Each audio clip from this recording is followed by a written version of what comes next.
सूर्य के माध्यम से विद्युत उत्पन्न हो रही, पीछे देख बेटा,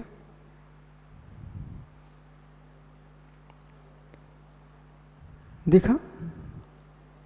अब शाम को ये लाइट जलाएंगे ये लोग, सौर ऊर्जा ग्रहण कर रहे हैं। इसमें इनको कितना किराया देना पड़ेगा? कुछ नहीं देना पड़ेगा। अच्छा मित्र, कोई पाइपलाइन डाल के लाए क्या? कुछ नहीं किए। ओह, झोपड़िया वाले चाहें वे भी अपनी झोपड़ी में प्रकाश कर सकते हैं, लेकिन यंत्र होना चाहिए। इसमें तो सुब्रत सागर जी, न कोयला की हिंसा हो रही है, इसमें तो ना मित्र जलचर जीवों को नदी के अंदर, बांध के अंदर जो डारवाइन घुमाते हैं, कितने कोटि कोटि जीव मरते हैं, वो भी यहाँ पर नहीं हो रही है। ये तो सौर ऊर्जा को ग्रहण कर रहा है। मित्र, शाम को आप देखना, चारों यहाँ प्रकाश दिखता है। किसके बल पर? ये प्रकाश जो इनको यहां दिखेगा आपको शाम को, क्या ऐसा झुपड़िया वालों घर में नहीं है? कौन से स्थान पर सूर्य नहीं है? सर्वत्र सूर्य है ना।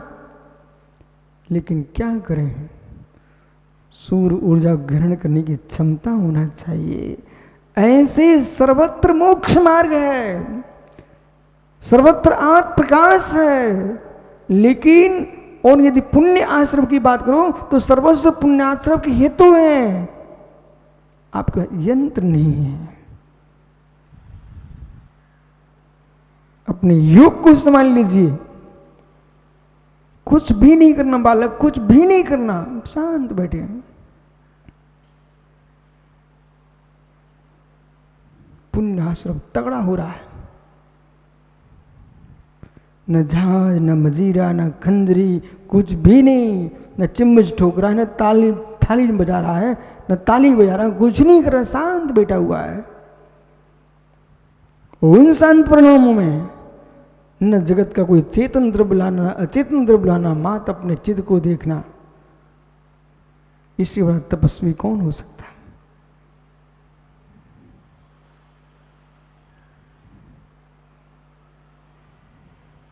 इस आनंद को पाने के लिए बहुत पुरुषार्थ की आवश्यकता है, घनघोर पुरुषार्थ चाहिए। क्योंकि जगत में झमेले ही झमेले दिखते हैं, तो साधु का चित्त भ्रांत हो जाता है। अब वहां ये पकड़ना आपको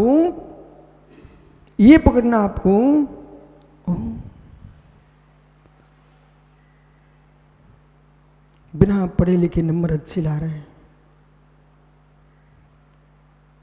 बिना पढ़े लिखे नंबर अच्छे ला रहे हैं। हे मित्र, बिना पढ़े लिखे के नंबर देख करके आप अपनी पढ़ाई को प्रभावित मत कीजिए।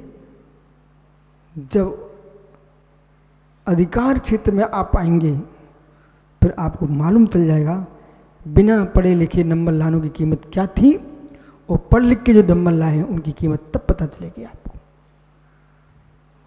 ऐसे सुब्रत सागर, ये मित्र भैया तुम ध्यान रखना, जीवन में बिना साधना वालों को भी फोटो खींचते हैं, बिना साधना वालों की भी स्मारकां छप रही हैं, बिना साधना वालों के भी बहुत प्रभाव प्रचार चल रहा है।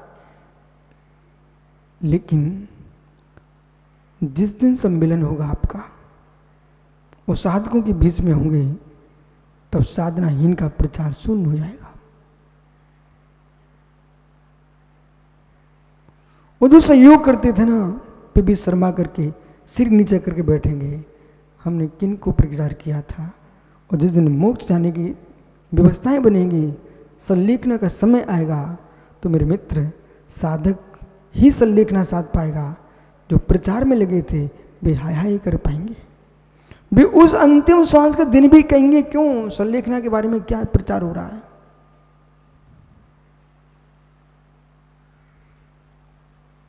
ये थोड़ा रहस्यमय अध्याय है। एक एक सूत्र को समझना, एक एक सूत्र को समझना है, और एक एक सूत्र समझ में आ गया, विश्वास रखना कि साधना तुम्हारी बदल जाएगी, भावना बदल जाएगी। जो लक्ष्य प्रचार का चल रहा था वो लक्ष्य तुम्हारे आचरण में चला जाएगा। पर भाई सुब्रसा, मैं तो स्पष्ट कह रहा हूं, अनुभव से कह रहा हूं इस बात को, प्रचार प्रसार की आवश्यकता नहीं है।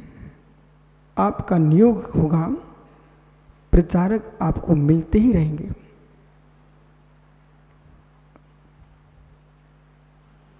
मिलते रहेंगे, होता रहेगा। ऐसा कीर्ति नाम क्रमोदय बनेगा। वो बनेगा कैसे? योग संभाल करके बनेगा। और क्षमताएं जीव के अंदर सहज होती है तो तदनुकूल द्रव सामग्री मिलती चली जाती है। और योग्यता नहीं है तो कितनी मेरे मित्र हाथ पे चला लो, वो सामग्री हाथ में लगी भी चली जाती है। इस पर विश्वास करना सीखना पड़ेगा और बहुत धीर के साथ सीखना पड़ेगा।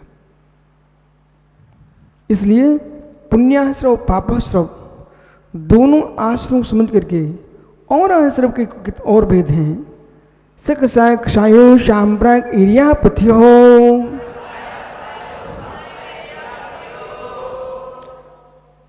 सांप्रायिक आश्रम और इरियापत आश्रम, ऐसे आश्रम के दो भेद हैं। सकसाय जीव यानी प्रथम गुणस्थान से लेकर के 10वें गुणस्थान तक का जीव सकसाय कहलाता है, कसाय सहित है। और इसको जो आश्रम होता है उसका नाम है सांप्रायिक आश्रम।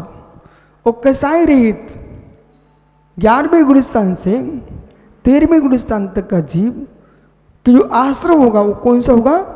इरियापत आश्रम होगा। ये जैन दर्शन की हमारी पारिभाषिक व्याख्या है। इरियापत आश्रम होगा। इरियापत आश्रम में कसाय का अभाव होता है और सांप्रायिक आश्रम में कसाय सहित होती है। इंद्रिय कषाय वृत्त क्रिया पंच चतु पंच पंच विंशति संख्या पुरुष भेदा।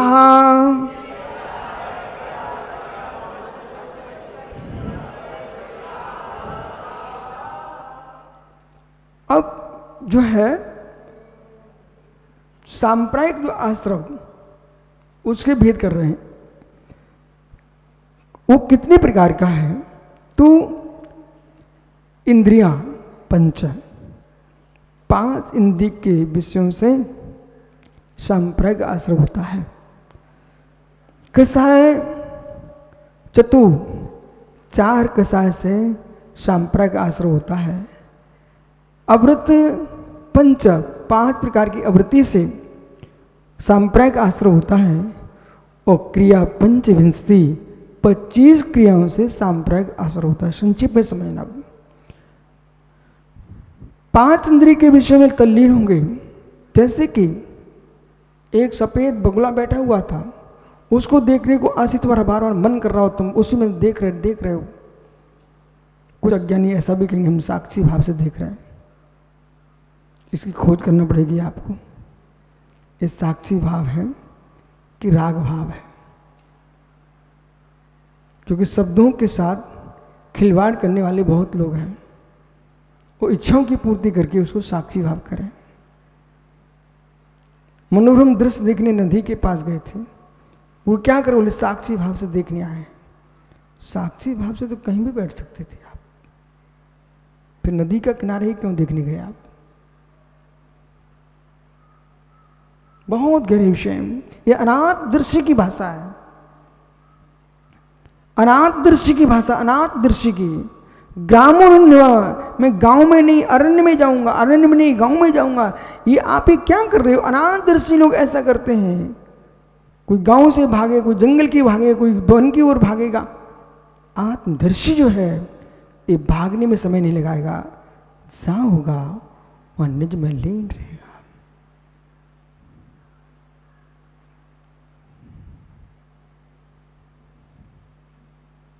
सहजता पर दृष्टिपात करना चाहिए। यहां कौन सी सहजता? कर्म रहित सहजता की व्याख्या नहीं कर रहे हैं। समय की सहजता, जो वस्तु तुमको समय पर सहज उपलब्ध है उसको साधना के क्षेत्र में लगा दीजिए आप। खिंचाव नहीं। किम सुंदरम किम असुंदरम, क्या सुंदर क्या सुंदर, इन दोनों दृष्टियों पर विचार करना। इसलिए यहां समझा रहा है कि 5 इंद्रिय के विषय मनोज्ञ मनोज्ञ, इनसे इरियापत आश्रय होगा, यानी सांप्रक आश्रय होगा। 4 कषायों से सांप्रक आश्रय होगा, और मित्र 25 क्रियाओं से और 5 अवृत्ति से सांप्रक आश्रय होगा। देव सा गुरु की भक्ति आराधना करने के जो भाव हैं वह सम्यक की बढ़ाने वाली क्रिया है, ये उपादेय है, ये सम्यक की क्रिया है। और मिथ्या अन्य देवी देवताओं की आराधना करने के परिणाम होना, मित्र जगह जगह हमें झांके देखना है, हमको अमुक वस्तु देखना है। मित्र अनादि काल से मिथ्यात्व का सेवन करके तुम अघाए नहीं हो, तब भी तुमको देखने जाना है। दीपक भैया देखने जाना है, क्या संस्कार नहीं पड़ेंगे आपके? ये मिथ्या की क्रिया है। और शरीर आदि के गमनागमन के जो हेतु का कारण बनती है वह प्रायोगिक क्रिया है, संयत है, साधु पुरुष है। असंयम की प्रवृत्ति करना, साधु बैठे हैं वहां नहीं बैठना, श्रावक घेर के बैठ जाए तो अच्छा लगता हमको। 4 साधु बैठने के जहां विराजमान हो उनके पास बैठने का मन नहीं करता। 4 श्रावकों के बीच में घेरा बना के बैठने का मन करता है। आपको पता नहीं है, अंदर खोजिए, अन्वेषण करो। हम तत्व चर्चा कर रहे थे ना, मित्र गहर में जाइए, कहीं ना कहीं आपको कषाय मिल जाएगी। और कौन सी क्रिया है समत्व सांगन? इस समाधान की क्रिया है। असंयतों से घिर करके रहना, अवृत्ति के सन्मुख होना, ये समाधान की क्रिया है। आशी भाई बेटा एक एक क्रिया समझो, और जब साधु जीवन जियोगे तो ऐसे जियोगे ना, अंतरंग बहिरंग दोनों शिखर पर जाओगे। और जहां तुमने असंयत से चिपकने की भावना अपनाई, सबसे मूल बिंदु है अपने गुरु को प्रभावित करके रखना चाहिए। इससे बड़ी कोई बात नहीं हो सकती। अपने गुरु को प्रभावित करके रखेगा, दुनिया हमसे प्रभावित हो ना हो कोई लेन देन नहीं है। हमारा गुरु हमसे प्रभावित है तो गुरु हमारी प्रभावना करेगा। और जहां आपने कोशिश की मैं अलग से उचटूंगा, गुरु शांत हो जाएगा। बेटा ये जगत निगाहों पर चलता है, जगत निगाहों पर चलता है। जिन पर राजा का हाथ रहता ना, उन भक्तों अनुचरों और मंत्री आदि का अलग माहौल रहता है। और जो शासन राजा की निगाहों से गिर के चलता है ना, वो कितना ही ऊपर उठ ले, लेकिन उसके प्रति आस्थाएं भिन्न रहती हैं। बहुत गहरे गहरे सूत्र लिखे इनमें। इसलिए इस समाधान की क्रिया से बेटा बच के रहना, नहीं तो मालूम चला भाई लोगों से तुमको दुर्गंध आती है और गृहस्थों के बीच बैठने को आनंद आता है। ब्रह्मचारियों के पास नहीं बैठ पाएंगे, अन्य युवाओं के साथ बैठ लेंगे हम नहीं। ऐसा माहौल बनाओ जैसे अवृत्ति तुमको अच्छा मानते ना, ऐसे व्रति तुमको अच्छा माने तो महिमा तुम्हारी अच्छी कहलाएगी। ये समाधान की क्रिया है। और 4 हाथ भूमि देख के चलना। यदि नहीं चल रहे हो तो बेटा इरियापत की क्रिया ये अशुभ आश्रव कराने वाली है। क्रोध के आवेश में कुछ भी बोल देना, बाद में मित्र शुंभी रोना पड़ता है और दूसरे को भी क्लेश देना, ये प्रादोष की क्रिया है।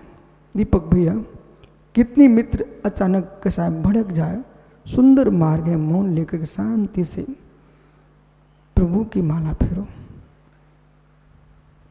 मन प्रशस्त है, वहां तो दुनिया माला फेर के बैठ जाता है।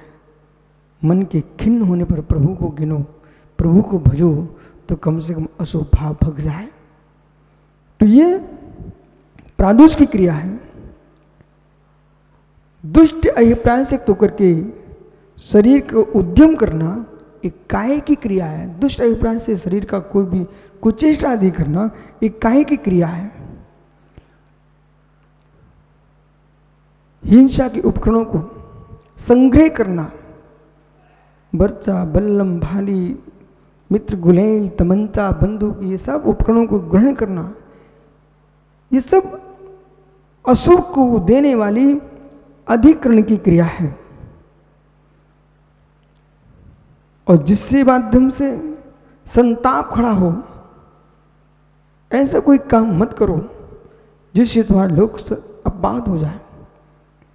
बिड्डा, समाज आपसे खिन्न हो गई ना, तुम सुख से कभी जी नहीं सकते। संग खिन्न हो गया, सुख से जी नहीं सकते। अपने ज्येष्ठों से लड़ना नहीं।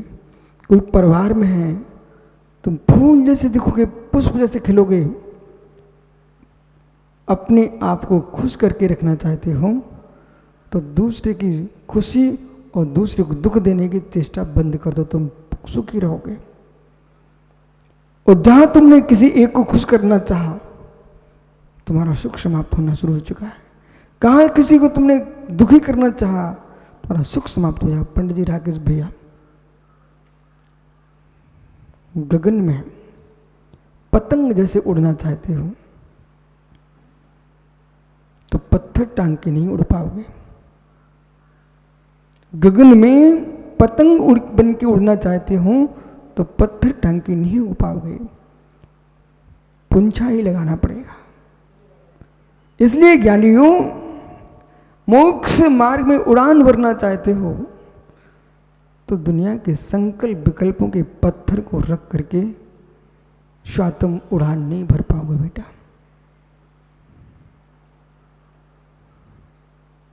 नहीं भर पाओगे। धीरे धीरे आगम पढ़ता जाएगा बालक, बहुत कुछ ज्ञान होता चला जाएगा, बहुत ज्ञान हो जाएगा। बोले कैसा? गुरुजी, आहार देना है और आप जो है अंकुश